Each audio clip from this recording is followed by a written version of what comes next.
Hi, welcome everybody. AMPjam, day 3, the last day of this wonderful weekend of 2021 is upon us, and I bring you a guest. You know this fella, Mr. Sam Gilbey. And by the way, Sam, I just want to say thank you in person. I Yeah. I got this one up. I got this one up. You're welcome. You're welcome. It's always like right above me on my above my desk, and it is really appreciated. It's a very cool piece, and I really love it. You're welcome. Great to be back for AmpJam 2. So hey to anyone who's watching now, my mum, Your and mom is watching? Oh, that's nice. probably. She'll be have like the 6 people watching. That'll be her on different like YouTube accounts probably. And then yeah, obviously to anyone watching it back later.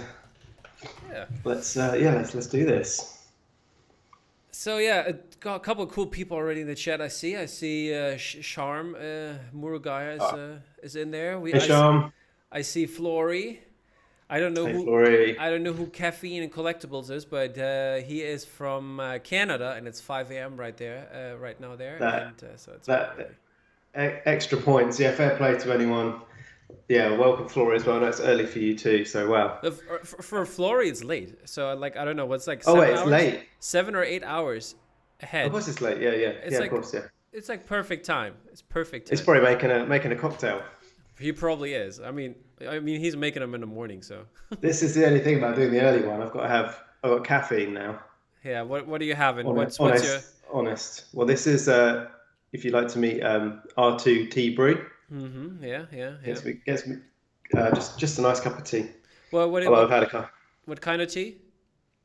Just English breakfast, but I've already had a coffee. So my coffee first. I'll have a flat white with oat milk, Mm-hmm. and then as I'm starting to drop down again, yeah, I switch to the tea. I try and have less. Like I was having a lot of trouble sleeping, the last kind of like a lot of this year actually, and I stopped drinking caffeine in the afternoon, and what a surprise! It really helped. Well, So there you yes, go. So yeah, so there we go.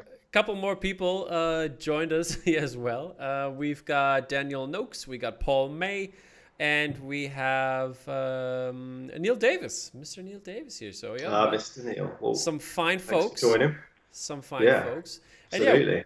and it's getting more. It's getting more people.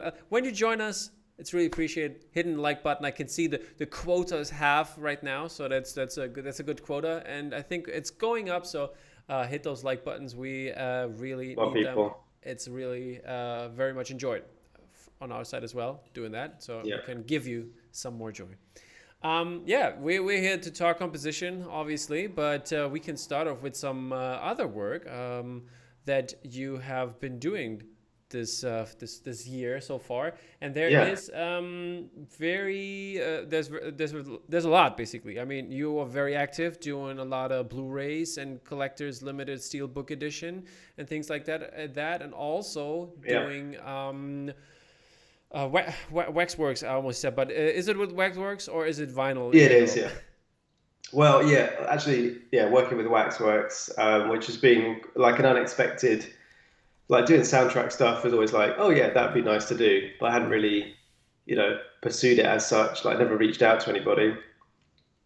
And then what happened was like, so I did some artwork for the Sparks Brothers for Edgar Wright's documentary, Mm-hmm. which in itself was an incredible project. Yeah. This was like the very beginning of 2020, so pre-lockdown. In fact, I think the first thing I did in January that year, Mm-hmm. and I was thinking, well, this is a good start. This is gonna be a good year. Did you put that in the folder? Because I wanted to just show it. No, no. The thing about that is, Oh, okay, here we go. this artwork is in the film. Very briefly, it's like it's like a Ben Hur style poster, like an epic, Mm-hmm. because the idea was in the context of the film, it's about how Sparks kind of wanted to be like the biggest band. So Edgar kind of commissioned this kind of Ben Hur style thing, Mm-hmm. but anyway, he then kind of championed it to be included in the soundtrack, like as a poster, which is great.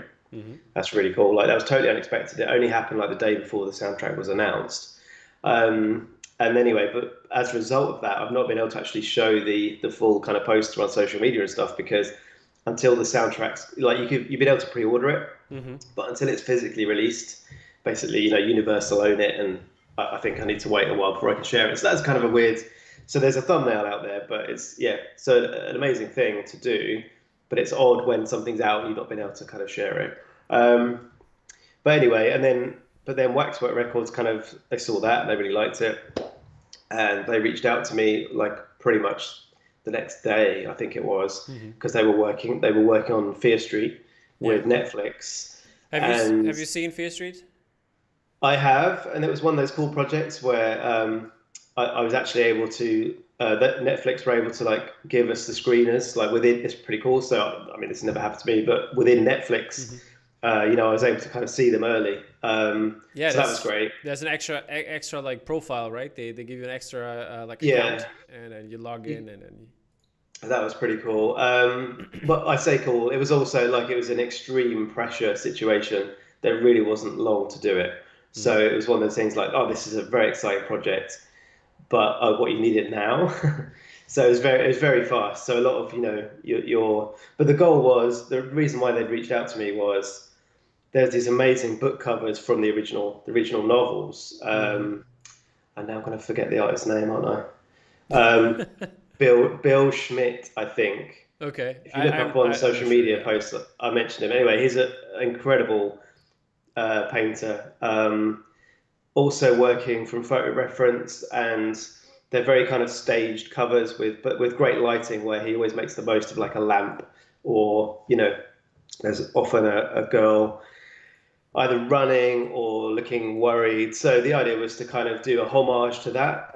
But Waxworks were cool because they let me do my own thing, Is as it? long as it paid homage to that. By the way, it says I'm just looking up the books right now. It is R.L. Stein, but Yeah, he's the he's the author, author, but didn't and I say. But think I have the covers up, Bill. so I think people could Yeah, I see mean the it now. covers the covers are fantastic. So so that's great because like I've done a fair bit of kind of parody work. I actually enjoy that stuff where I think of something that's like I've done a parody of the good, the bad, and the ugly for The Mandalorian, and Hmm. I've done like a for BoJack Horseman. I took like the David Hockney painting, so I kind of like doing that from time to time. And the Fear Street stuff is almost already in my kind of wheelhouse, I guess. Yeah. And I was allowed to make it enough like mine as long as it was paying homage. And so this will kind of play into the composition stuff really, but because it's triple vinyl set, so it's all going to fold out. And on each cover we want to have the girl and the killer, The whatever, slasher. The the slasher. slasher. And so the sensible way to do that was like just change the position of the girl. So on the first cover, you've got her on the left side. On the Hmm. right hand cover, you've got her on the right, and then the Sadie Sink from Netflix, Yeah. who's probably the most recognizable of them. She's in the middle of the middle one. It's an obvious thing to do, but Yeah. I One, think two, and I think three. it works well as a panorama. Yeah. It also like it resembles like the order of the movies going from left to right. So Yeah, it's cool. I don't know if people. I mean, I really enjoyed them. I guess like it depends. Something like that is interesting. If you get to see something early, you're already a bit more excited. So I hmm don't know how I would have felt about them if I had just seen. I think I would have watched them. Although these days it does feel like as you get less and less time because you're working more and more stuff. hmm I feel like I'm getting behind with all shows that I would otherwise like to see. But you realise, it's your job. Like another thing I was doing recently was a series I'd never got around to, um, and then it's like, and then if you're commissioned to do something, you then have to kind of scramble to, there's like 10 hours of TV you got to kind of watch within like a day or two to Yeah. catch up. So it's a very important part of my job is to watch all the TV all the time. So, what was your favorite part of the Fear Street series? Um, I just loved. It I was mean, really from kind of from the cool. from the three parts. From the I think I really enjoyed the ending. Like so, Okay. I guess it's a spoiler. So the third part goes to 1666, but then comes back around to 94. Little I time thought travel that element in there, yeah. So little time travel. I thought the kind of 90s homage was. was great. I mean, you could argue it's you put a few 90s tracks in and it's like a shortcut Mm. to getting into that world. But I enjoyed it. I thought the lighting was really beautifully shot. Yeah, I Some mean, good performances. like yeah, I would say definitely the music was on point, especially with '90s and the Yeah. '78 one. I think that worked really well. But I think it wasn't as cheesy as putting Zombie in Army of the Dead. But with Zack Snyder, he always like so on the nose, and seems like he doesn't Yeah. understand soundtrack. So what are you doing? You don't. Yeah. Did you listen to this song? Yeah. But yeah, this they did it way better here. And my favorite is the second part, the part two. And I really like the Yeah. homage to this like summer camp slasher things. I Yeah. think it was really spot on. Yeah, no, it was fun. So an unexpected project, for a pretty well received series, and then I've actually been working with Waxwork again. So that started a really interesting relationship with them, and they've been great to work with. So I mean, who knows? I mean, I'm definitely up for more soundtracks, but posters. I mean, at the beginning of the year, I was like, right, this is the year I'm going to do loads of posters. Yeah. And I have done quite a few, but soundtracks has ended up being sort of taken over as well as steel books. So Yeah. And do you have like a favorite soundtrack of any movie, like personally? And yeah, well, I would just go straight in and say Superman the movie, all right. which is kind of my favorite movie too. Like John Williams' score, obviously he's done so many amazing scores, Mm-hmm. and they're all probably in my most of my top 10 is probably mostly John Williams, but um, I absolutely love the Superman score, both the main theme Mm-hmm. as well as like that. I remember like years ago when it first came out on DVD, there was an option where you could like just have the score, Mm-hmm. and I remember having that on a few times. But another one I listen to a lot when I'm working, and this is we'll maybe come back to this in a bit, but the Dark Knight like theme. Mm-hmm. Um, I that's just a beautiful like I think it's like eight was it maybe 12 minutes of music by Hans Zimmer. I often have that on. That's like a good one to work to because it makes it makes what you're doing basically coloring something in feel more dramatic and heightened. Gives you a bit of drama. Yeah. Does it influence the art then? Uh, I think so. I definitely like, depending on the phase I'm at, but if I don't know, trying to get something finished or at any point in a really intense bit, definitely Mm. having some good soundtrack music helps, just to channel that emotion somehow, like, because you're trying to capture something emotional when Yeah. you're doing a movie poster, you're trying to capture a feeling. Um, I don't mean I always listen to the soundtrack of the thing I'm doing, although I often do, but just something that's a bit heightened just somehow raises your Mm. game a little bit, definitely. You're a Pulse member, and they have done um, like this playlist thing. Did you partake in that?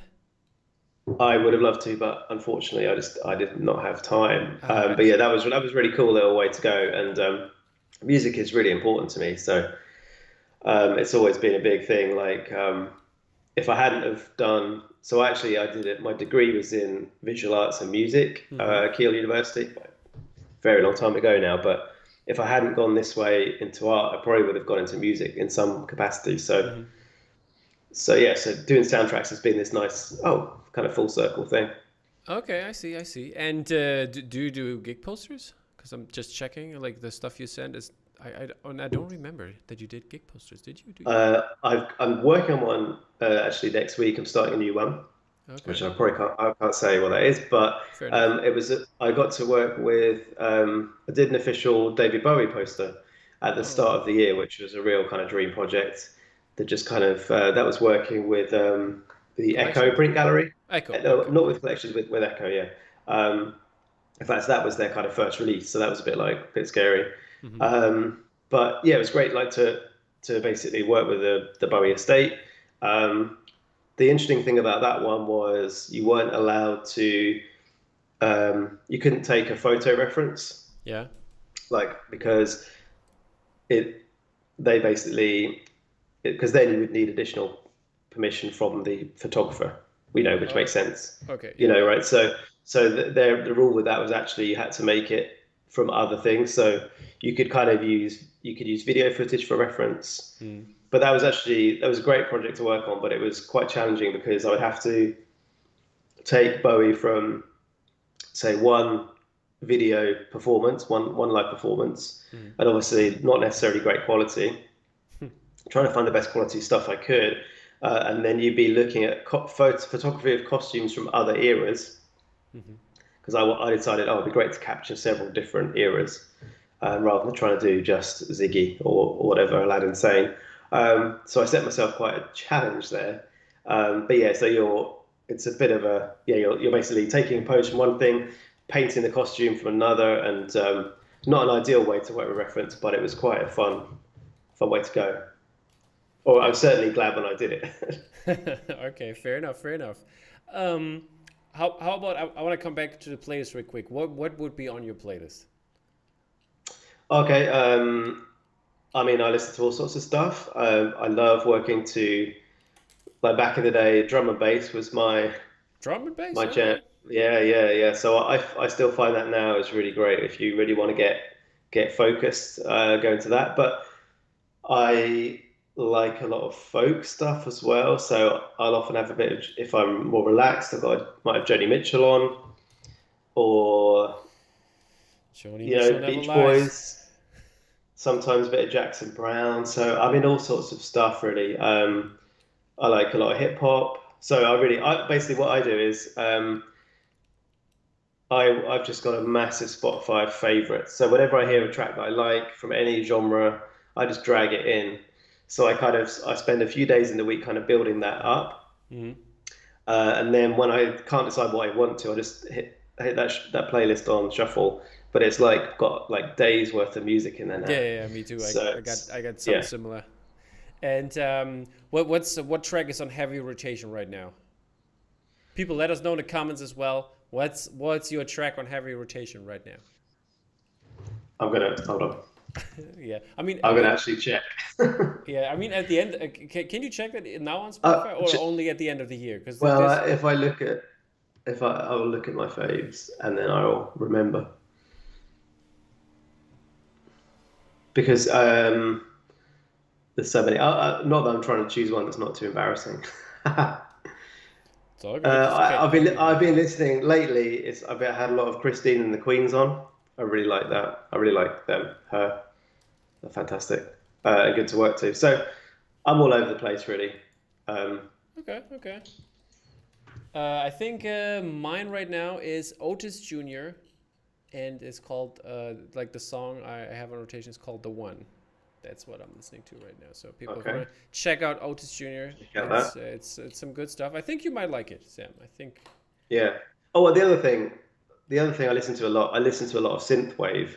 Hmm. So I love like the midnight, and I've often got a lot of that. And I guess maybe it's partly the stuff I'm often painting.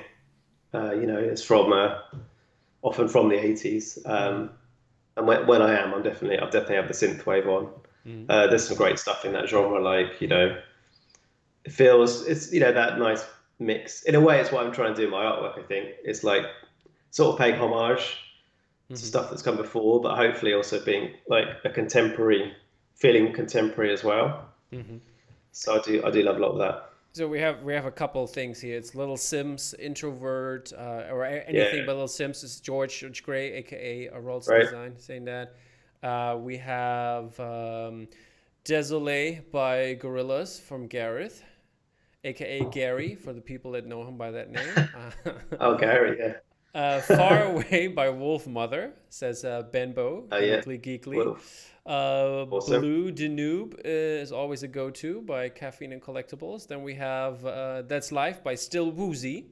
And Nada Makhtari says Prince, When You Were Mine, is on heavy rotation for Always Prince. for Prince her is always place. good. I, Yeah. I have to say, I always like to go Sade. That's always also like, Oh, okay. Nice. nice. Candles out. Exactly. Yeah, I mean, smooth operator. Wait, wait. Yeah. Absolutely, it's classic. Fits to my motto in life: smooth operator. Flory saying Limp Excellent. Bizkit, Nuki. Oh my god, how long have I not listened to that song? That's been for like forever, probably like 20 years at least. Uh, But well, yeah. yeah, back for me it was grunge back in the day. I mean, I Mm, was a massive Pearl Jam fan, and and still am. mm, Um, but yeah, there's so much good stuff out there, and I love discovering new stuff, mm-hmm, and just that nice mix of going to something ancient from the 60s or 70s is fantastic, but then mm, something that's just made last week. Like I do love, not that I'm getting yeah. commissioned for Spotify, but I love the release radar on there. Yeah, So every it's week, pretty good, right? just, Yeah. just Yeah, I have to say, like when it comes to that, I had a hard time. Like I was like around, I think it was like 90, 97, 98, 99, about this time when I like really got into music and started collecting, and I was like listening to a lot of like, because I was really into the hip hop, especially underground hip hop scene, and like yeah. sampling and funk records, soul records, where was the original from and where they sample it from and stuff like that. And this is like, that I really love that music. I love the originals so much that I just love Mm, the 90s hip hop, backpack hip hop, early 90s stuff. And yeah. and the new stuff is like really hard to listen to.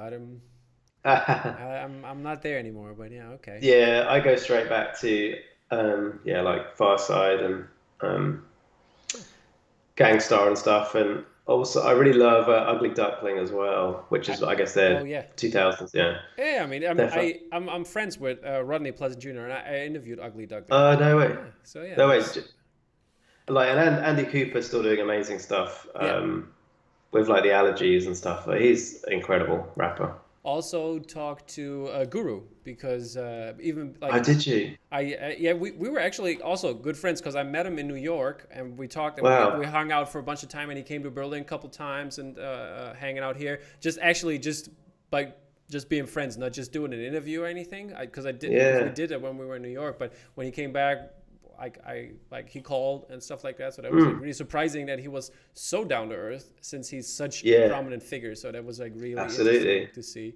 and Wow. uh, and the Far Side I actually interviewed as well, so that was but only one half. It was Slim Kid Trey, the more singer Yeah. of the group, and yeah, so Yeah. Yeah. Well, yeah, I mean, I used to do a bit of this kind of music journalism too. So I interviewed like Roots Manuva back in the day, yeah, Cooler and Maneuver, yeah, he was great. Mr. Fitness. And yeah, I was often heading over to like Ninja Tune to do all that stuff, Yep, interviewing Cold Cut people like that. yeah. Oh, that's an aside, but yeah, all good. Okay. People loving your Jaws print. By the way, since Oh, and the we back. drifted off on the music here, Yeah, we all. Yeah, okay. We've all got left 2 minutes. yeah. Talk posters. Yeah, we're gonna come back to posters here real quick, and yeah, George, I said I was friends with Gore when he was still alive, so yeah, we could talk about that another time though. Yeah, So I want to know more. yeah.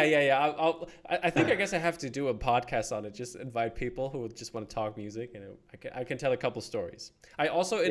I also interviewed by the way, Mac Miller, who also passed away. So, like speaking of people who passed away that I had a chance to talk to, which was really great. Yeah. Well, Okay, may they getting rest back in to peace. exactly.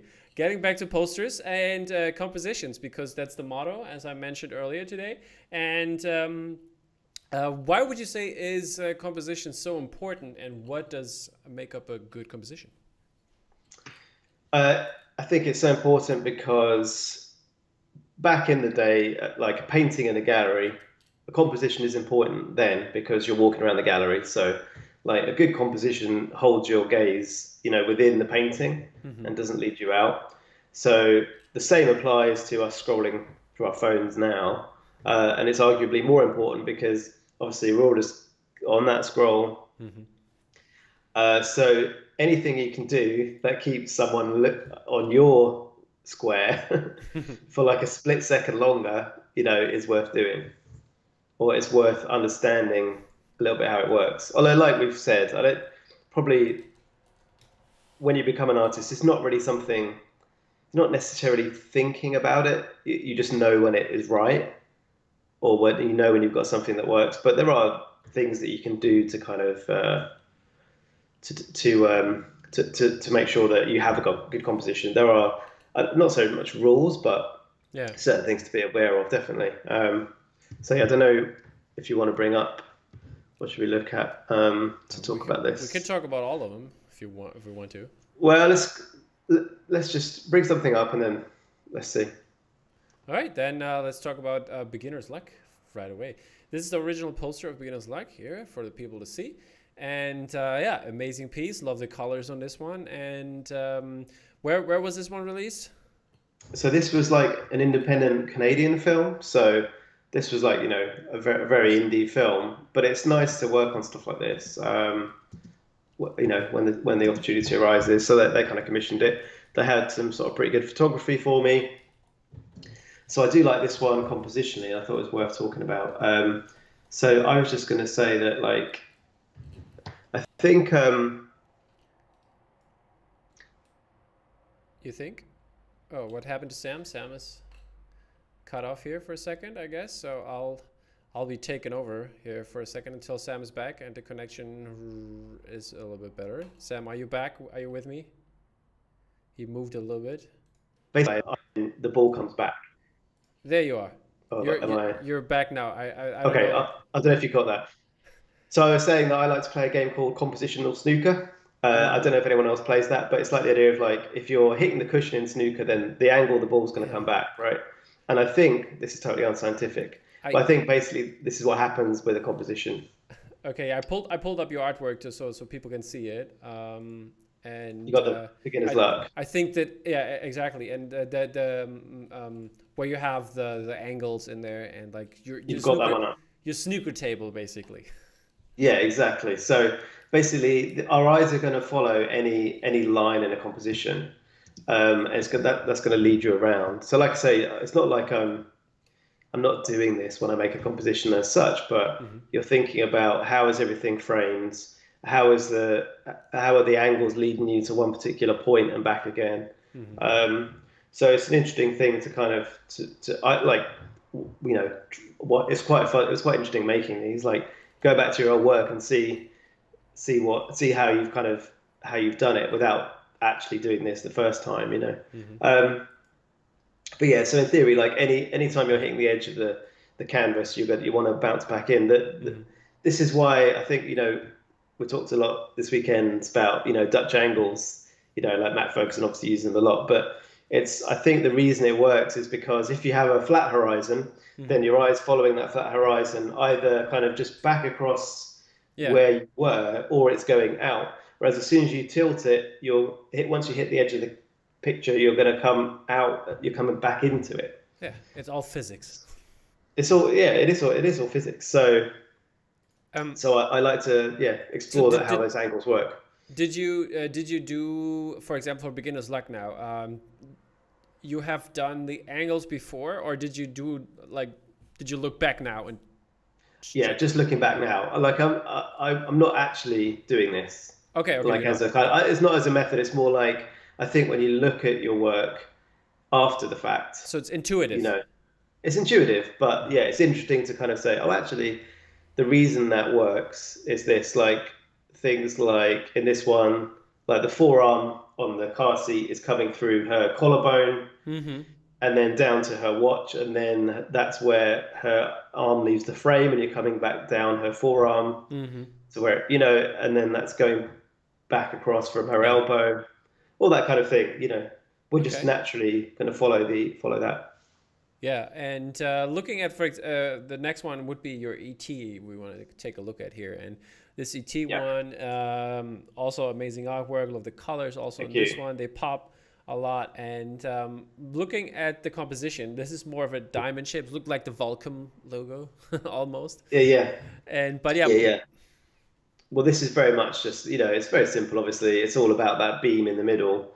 But then by having the bike kind of leaning against the tree, that's just bringing you in from the edge. So the rays of light coming from the ship, like, as I say, they're coming out, but because they're at those angles, that's naturally just going to kind of bounce you back in. And that's why like Elliot and the deer, they're kind of following that line that's bouncing back in. Mm-hmm. So I mean, obviously you could draw a load of other lines over this and argue that's not the case, right? It's not like a scientific thing, Mm-hmm. but this is to me what I feel is kind of how this piece works. Yeah.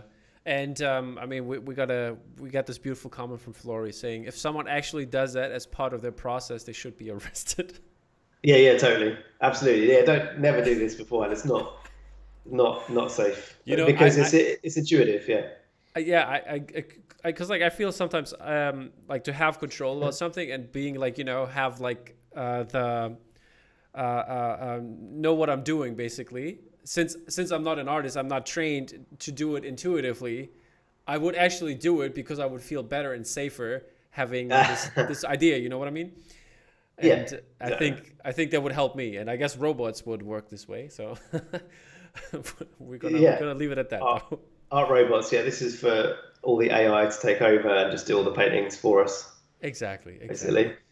And the one that we mentioned already on the podcast, and that's in the back here, and it's did your beautiful Jaws print, and Thank you. this the angle itself, the three-dimensional aspect of this is amazing, and you putting in basically a boat with those lines. So, what was the idea behind this one?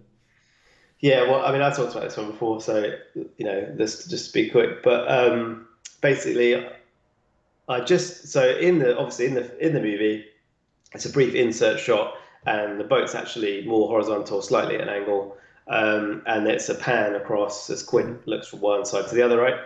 And I was just like, I could take that, show the whole boat, but make it vertical. So, but I think by being vertical, that's partly what helps this. Even though we're looking down, that somehow helps the sense of it being, having the depth perspective because Quint is so large. But the verticality helps, I think. And then I was just thinking that the playing cards that Hooper has, they're at basically a 45-degree angle on the Hmm. deck. Hmm. And that was then the kind of thing, that was then the moment of like, if I use that and then paint all the water at a 45-degree angle as well, basically, the way that it's catching the light, and then the shark's fin as well, just have it right in the corner. Hmm. And a lot of people don't see it the first time. I mean, it's pretty, it's there, but I think that's. I mean, you could argue. I just had to have like the characters are just looking away enough where it's possibly realistic that they haven't seen it yet. Hmm. But you could argue at that point, Quentin would have seen it. But anyway, it's an artistic license, so that it's right in the corner. And then the final touch is having the logo, doing that too, but just cropping the S slightly just works. Just one of those things. Just uh, it's based on reference, Hmm. but it's about how you take something and then a crop or a change of angle can suddenly make something work. Yeah. Yeah, and as I say, it's about the bounce of all those angles, like leading you around.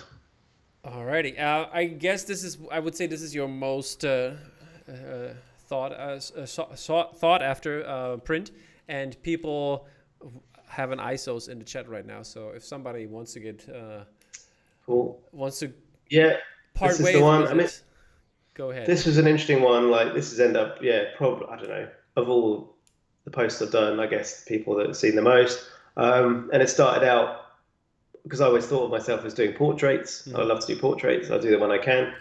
I know a lot of people don't like a floaty head montage, but I've got to say, that's my jam. I love a good floaty head montage. So, Hmm. but yeah, in this case, like with doing an officially licensed poster, this was with Fanatic. Hmm. I wasn't able to include the faces, and it started me off. So this was kind of first, and then ET and Jurassic Park also in this kind of world, Hmm. which is so it started out this kind of branch to my work that I still love to do. Yeah. Um, Um, yeah. would you say when you look at I'm just thinking of the lines here. There were like the true Romans. When I'm just going to show that real quick, what the line work looks like, so people know what I'm Oh talking yeah, about yeah, there. And yeah. so this also looks diamond-esque, and especially the Warriors one looks even more diamond-esque. Yeah. and this is the floating head montage you really love. So, Yeah, I um, mean, I totally get why people don't like floating heads. I just, going back to, well, obviously the people who've done it best, like Drew Struzan and stuff. I just, to me, I love the original UK Star Wars poster by Tom Chantrell. mhm, Like that was the thing back as a kid. I really remember. I love how evocative it can be, having everything at different scale because mhm, you buy that kind of weird logic of like, there's whatever Darth Vader looming at the back, and then here's these other characters. Like they don't it doesn't make any sense spatially, yeah. but it's kind of like more romantic somehow doing that. So I like that stuff. The other important thing about composition, which you can see in the Warriors one, which one have you got up now? Drew I Mag got still. the Warriors one is up. Cool. Just like so, in this case, an obvious thing to do was just make sure they were all looking back out at us, which they weren't necessarily doing in the references. Hmm. It makes it more confrontational for one, which is great for the gang. Yeah. But it also means that because the thing I see a lot in floating head compositions, and sometimes it can work, sometimes not. It's not like a hard rule, but generally speaking, if you have an eye line that's looking out, because if a face is straight, like I said about the Hmm. horizon, Hmm. if someone's looking, their head is straight on, they're looking out, then that's just leading the eye out of the picture. Yeah. So you really want to we're naturally going to follow people's eyes to what they're looking at, even though they're painted faces rather than real faces, because we're just doing that anyway. Hmm. So make sure wherever you can, try and have the eyes lead you from one face to another, basically, or one element to another. Hmm. And would you say I call them the diamond shape here Hmm. of viewing angles, or like where the eye is going to be led to? Um, Yeah. would you say since I think like from the examples we've seen, I think 3 of 5 or so were in this kind of shape, but would you say the more interesting posters for the people out there are the ones that don't have that? So you're saying the ones that don't do what I do? No, no, no. I mean, Yeah, yeah, looking at your Jaws, everybody loves the Jaws, and yeah, the yeah, Jaws yeah. doesn't have the Oh, yeah, diamond and thing, that you know? doesn't have the okay. Yeah, no, maybe. Um, I think, yeah, maybe that's it. Maybe it's like something, symmetry can be nice, but obviously you don't want to do it all the time.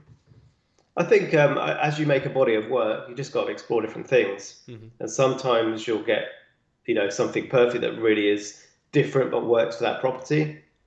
Sometimes you want to pare back and be like more conventional because that will work too. Hmm. Um, like I don't think it's all just a case of that as you play at the beginning trying to work it out, that's where the fun is, and then it's through that process you just work out what works and what doesn't. I don't think you necessarily I wouldn't say to anyone it's like you don't want to either follow any rules but you also don't want to deliberately avoid them either. Hmm. Do you know what I mean? Like it's finding a middle ground of like Okay. you've got to be open to explore it, I think, and just see where a particular and I think like Matt Ferguson talks about this, it's like it's about getting the right feel is the most important thing.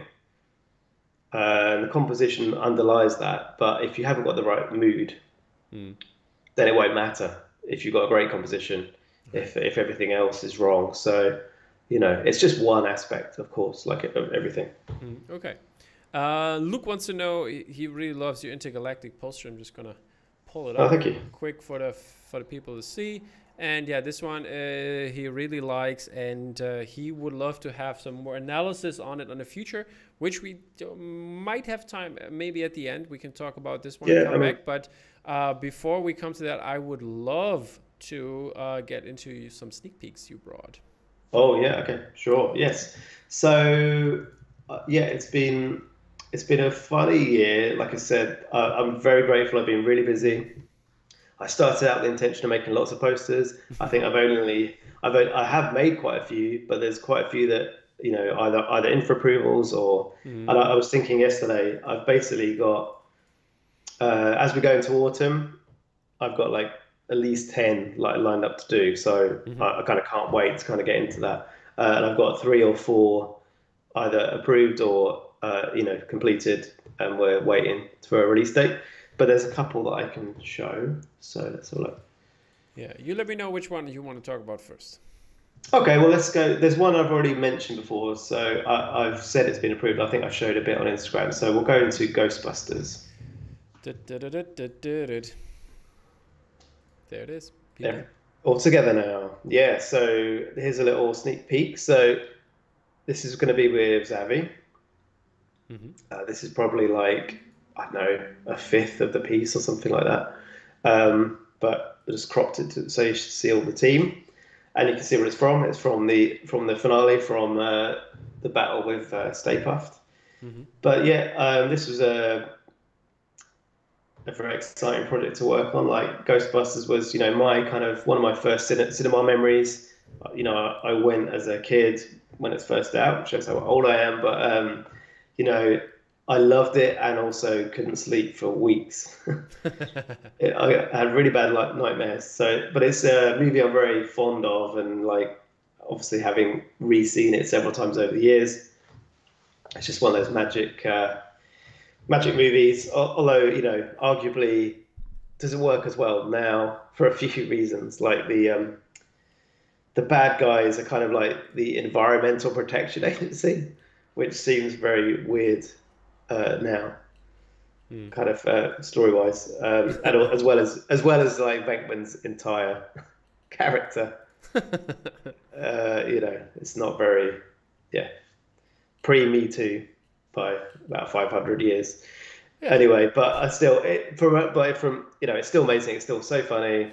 Um, some of the great performances, great characters, the production design, of course, the special effects, so many things about it. Such landmark moments. Mm. The music, the Ecto One, the fire station. Just great stuff, great memories. So yeah, it's really cool to basically make this. As you can see, this is one where faces weren't allowed, Mm. and that's fine. I would have loved to do that maybe someday, but in this case, it wasn't. So I drew a lot of backpacks and went mad painting backpacks. Basically, I never want to see another one of those again. Yeah. Did you have like assets for those, or that like they give you some? No, but I have got the movie in 4K, and Mm. I also got some toys, like not the hyper, not the most expensive Hot Toys ones, but some pretty decent ones that just give you enough. So what I was able to do is like a combination of the initial placement of the angle might come from like the toy, but then I basically have, while I'm painting it, I'll have like dozens of references Mm. of the backpack all around, and then you're just gradually trying to make it work. Obviously, I wanted to make sure that each one wasn't in. I didn't want to just. with a particular artist style, with a more simple style, you could probably do a copy, Yeah.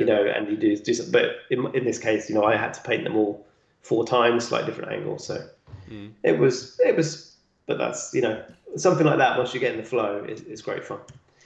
And then yeah, if we want to show, so I don't know when that's coming out. Hopefully later in the year. I don't have a release date yet. But then the other thing would be to show the other one. The other one. The other one. Show the other one, which is very sneak peek. Now Do this it. one is still work in progress. So this is this is for marketing purposes only at this point. But I'm working with Grey Matter Art on the Dark Knight. Mm-hmm. Well, in fact, the Nolan Batman trilogy.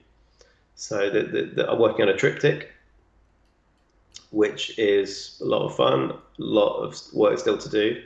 Um, but there's a little sneak peek. Alrighty.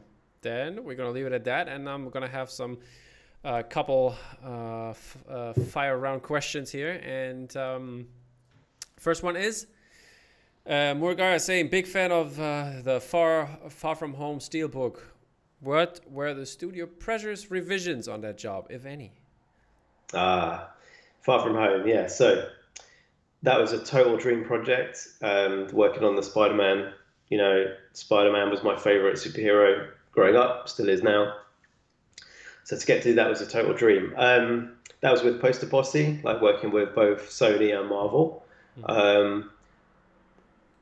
Very proud of that project, but something like that is also not without its kind of pressures. In that case, there was a very tight timeline. When they first approached us about it, I think there was originally only going to be like a week and a half, which was crazy. Now it ended up being longer. I think it ended up with about 3 weeks, which is still not that long, really, Hmm. but enough time to kind of, if you can hit the ground running and go for it, clear the schedule from other stuff. Yeah, that was interesting. Like, I mean, the one thing I would just say about that quickly was like, so originally, it had Mysterio with the helmet with the globe on. Hmm.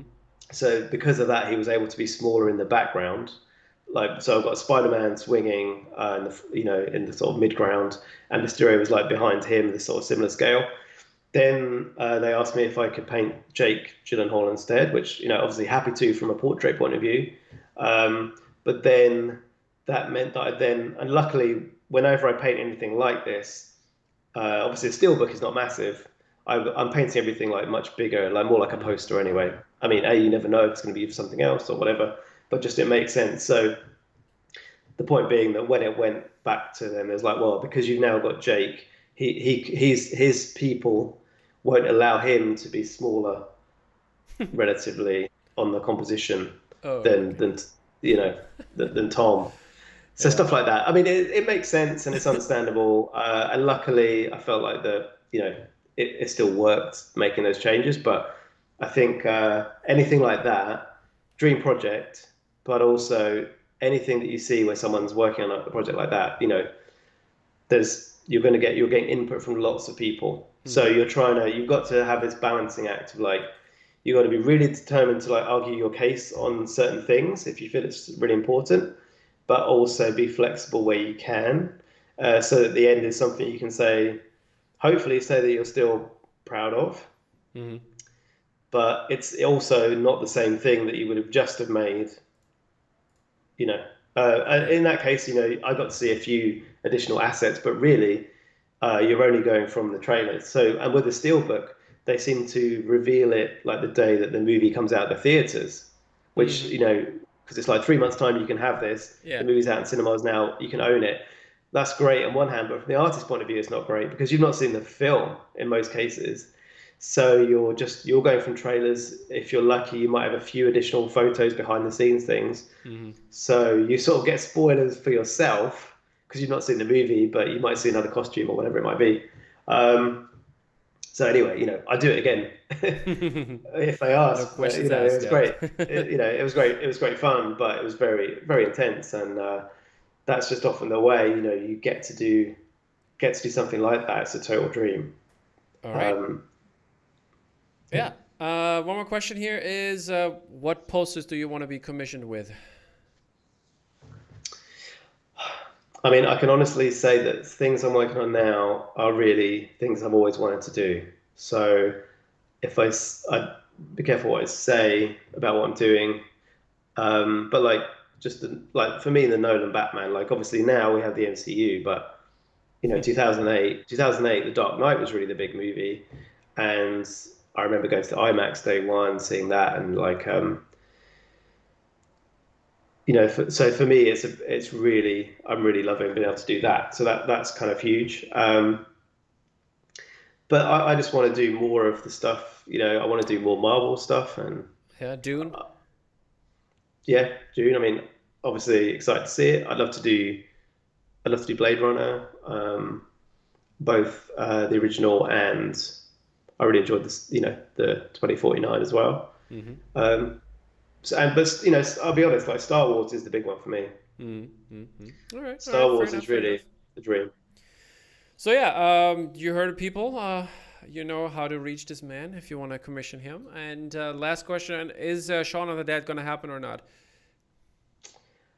I really don't know. So yeah, I did a poster early 2020, and lots of people very kindly sent me photos of themselves as zombies. So I made a huge crowd of zombies from people who sent me their references. Um, and unfortunately, with licensing issues and likeness concerns, it probably at the moment it's still looking unlikely. But the reason I've not ever put it out there as oh, this is never going to happen, and here it is because I'm still positive. I was still hopeful that maybe one day it might see the light of day. So I don't know. It could be 1 year, it could be 5 years, it could be never. It might just end up being in my memoirs as something that never happened. So I really appreciate everyone kind of helped me to make that poster. But yeah, I cannot say. I don't know. Awesome. Okay. So people also wish for you to do more explanation videos and breakdown videos of your artwork. That's something, and that's something we can also look at with Drop Mag, obviously, if that's something you want to pursue. Well, yeah, it is. I'll also say I'm just starting to work with Domestika, and I'm working on exactly that. Where I'm going to work with them on some kind of tutorial type videos, explaining my process a bit more, getting into that. So, if be careful what you wish for, basically. Yeah. All right. So people, there you heard it. That's what's going to happen with the explanation videos, breakdown videos, and as I said, yeah, you're always welcome on the show, Sam. And break down your artwork, talk movies, talk something totally different, music, guru or whatever. Yeah, totally. Do that. That's always possible. And cool. Yeah, thank you for everybody for tuning in, and we'll be back in like around 8 minutes with Dolly, so don't miss that. That's going to be fun because we are going to talk Shang-Chi. We're not going to spoil it for you, so don't worry about that. We're going to be very careful what we say and what we praise. It's probably just going to be say, oh my God, this movie's so good, so good, so good. But you will see that in 8 minutes. And don't forget to hit the like button. Don't forget to follow Sam on Instagram, Twitter, and all the social media platforms. It's Sam Gilbey Artist. Sam Gilbey, Twitter and Instagram, and Sam Gilbey Illustrates on Facebook. Okay, there you heard it, people. And yeah, also, if you leave me a follow on Drop Mag Official everywhere, that's really appreciated as well. So take care, guys. See you in 8 minutes. Bye-bye. Thanks. Bye. And we're out.